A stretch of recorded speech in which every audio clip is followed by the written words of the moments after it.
പെൺമക്കളോട്, കുട്ടികളോട്, പെൺകുട്ടികളോട്, വിവാഹം ചെയ്യാൻ തയ്യാറായി നിൽക്കുന്ന പെൺകുട്ടികളോട് നിങ്ങൾ സ്ട്രോങ് ആയിട്ട് നിൽക്കുന്നവരായിരിക്കണം ഈ ജീവിതത്തിലേക്ക് കാലെടുത്ത് വെക്കാം കേട്ടോ.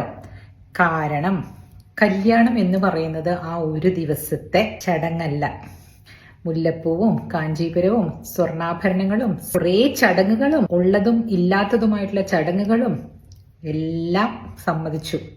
അതെല്ലാം കഴിഞ്ഞ് ആ ഫെസ്റ്റിവിറ്റീസ് ഒക്കെ കഴിഞ്ഞിട്ട് നിങ്ങൾ കാലെടുത്ത് വെക്കാൻ പോകുന്നത് ഒരു ദാമ്പത്യ ജീവിതത്തിലേക്കാണ്.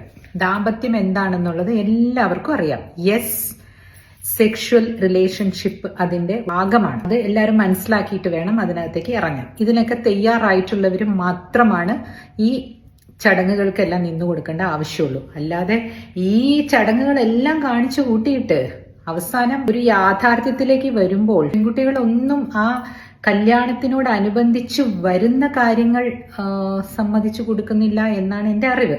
അതായത് there will be so many responsibilities. നിങ്ങൾ മനസ്സിലാക്കും. അപ്പൊ പറയും പയ്യന്റെ വീട്ടിലും അവിടെയും ഇവിടെയൊക്കെ റെസ്പോൺസിബിലിറ്റീസ് ഇല്ലെന്ന്. എല്ലായിടത്തും ഉണ്ട്. ഇപ്പൊ ഈ മെസ്സേജ് ഓൺലി ഫോർ ഗേൾസ് ആണ്. Because I am not hearing any boy committing suicide because of marriage. കല്യാണം കഴിഞ്ഞു കഴിയുമ്പോൾ ഈ പെൺകുട്ടികളുടെ വിചാരം എന്താണെന്ന് അറിയാവോ?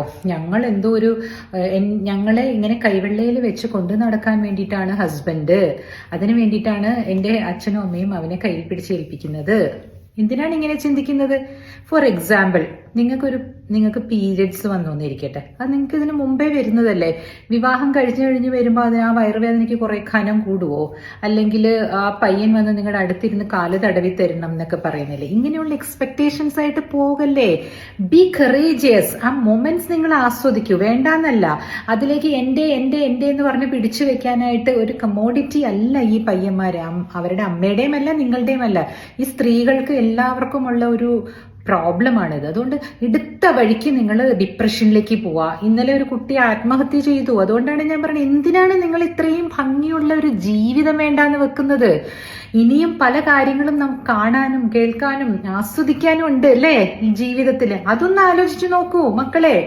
നിങ്ങൾ ഒരു റെസ്പോൺസിബിലിറ്റി എടുത്ത് തന്നെയാണ് കല്യാണത്തിലേക്ക് പോകേണ്ടത് കേട്ടോ. Don't give up. B courageous. എല്ലാത്തിനും ഒരു വഴി ഉണ്ടാകും. ഓക്കെ.